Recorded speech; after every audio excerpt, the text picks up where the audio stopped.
नमस्कार साथियों, बदला प्लेटफॉर्म में आपका स्वागत है। NCERT class 7 lesson number 3 ratio से वस्त्र तक फाइबर टू फैब्रिक, जिसमें अपन ने कल 8 क्वेश्चंस तक स्टडी किए थे। आगे देखते हैं क्वेश्चन नंबर 9।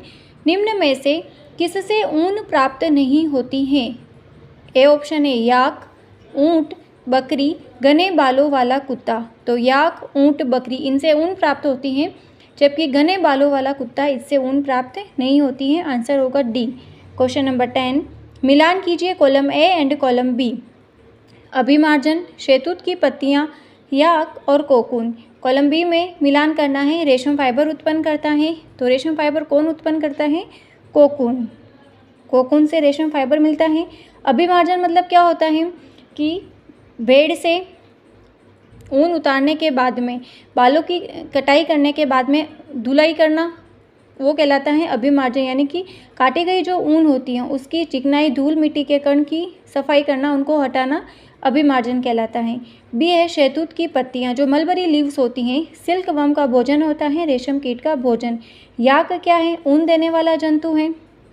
क्वेश्चन नंबर 11, विश्व में रेशम का सबसे बड़ा उत्पादक देश कौन सा है? ऑस्ट्रेलिया, दक्षिण अमेरिका, चीन, भारत। तो विश्व में रेशम का सबसे बड़ा उत्पादक देश है चीन।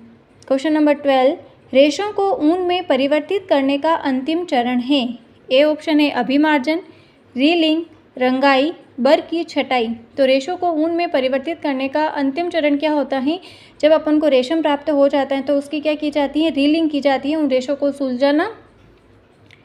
क्वेश्चन नंबर 13, गलीचे की ऊन कौन सी नस्ल की भेड़ बनाती हैं? गलीचे की जो ऊन होती है वो कौन सी नस्ल की भेड़ बनाती हैं? आंसर होगा सी, नाली।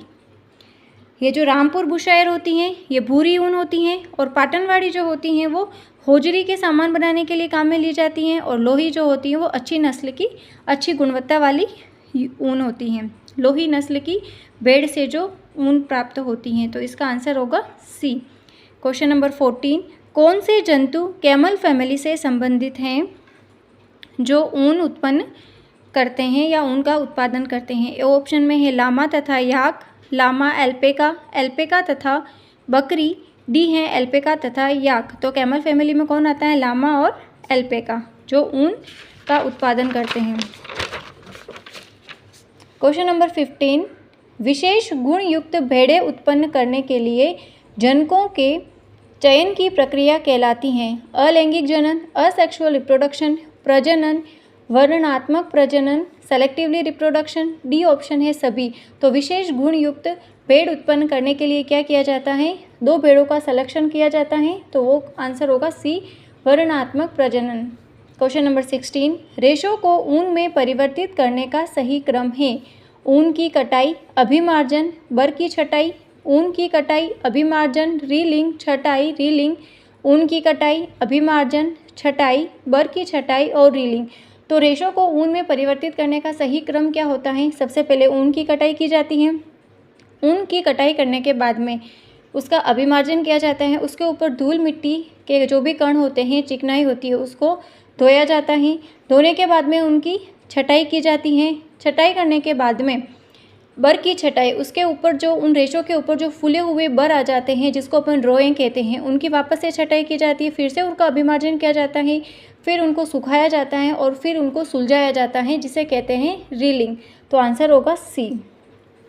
क्वेश्चन नंबर 17, ऊन की छटाई के दौरान व्यक्तियों को कौन से जीवाणु के संक्रमण का खतरा रहता है? जब ऊन की छटाई की जाती है तो व्यक्तियों को कौन से बैक्टीरिया के इन्फेक्शन का खतरा रहता है? ए ऑप्शन है एंथ्रेक्स, पेनिसिलियम, लैक्टोबैसिलस, डी है एस्परजिलस। तो कौन से बैक्टीरिया से के संक्रमण का खतरा रहता है? एंथ्रेक्स। एंथ्रेक्स जो होता है वो एक घातक रक्त रोग होता है, जिसे सोर्टस रोग कहते हैं। पेनिसिलियम ये एक एंटीबायोटिक होती है, फर्स्ट डिस्कवर एंटीबायोटिक है, जिसे अलेक्जेंडर फ्लेमिंग ने डिस्कवर किया था। सी है लैक्टोबैसिलस, जो दही में पाया जाता है, एक लाभदायक बैक्टीरिया होता है। डी है एस्परजिलस, ये अम्ल उत्पादन में इसका उपयोग किया जाता है। आंसर होगा इसका ए, एंथ्रेक्स। क्वेश्चन नंबर 18, रेशम कीट जीवन चक्र का सही क्रम है? सिल्क वर्म का जो लाइफ साइकिल अपन ने स्टडी किया था, ए ऑप्शन है अंडा, कैटरपिलर, वयस्क, अंडा, लार्वा, कैटरपिलर, अंडा, कैटरपिलर, प्यूपा, प्यूपा से कोकून और कोकून से वयस्क बन रहा है। तो सिल्क वर्म का जो लाइफ साइकिल का क्रम क्या है? सबसे पहले अंडे देते हैं। उसके बाद में लार्वा बाहर निकलता है जिसे कैटरपिलर लार्वा कहते हैं। फिर कैटरपिलर लार्वा से क्या बनता है, प्यूपा, और प्यूपा से एक पतले तार के रूप में पदार्थ स्रावित होता है, पदार्थ का सिक्रेशन होता है जो प्रोटीन का बना होता है, फाइब्रोइन प्रोटीन, जो उसके चारों तरफ लिपटता चला जाता है और अपन को कोकून मिलता है। और एक समय ऐसा आता है जब कोकून ओपन हो जाता है और वयस्क रेशम कीट बाहर निकलता है। तो इसका आंसर होगा सी। क्वेश्चन नंबर 19, अच्छी गुणवत्ता की ऊन होती हैं, लोही किस्म, मारवाड़ी, पाटनवाड़ी, नाली किस्म।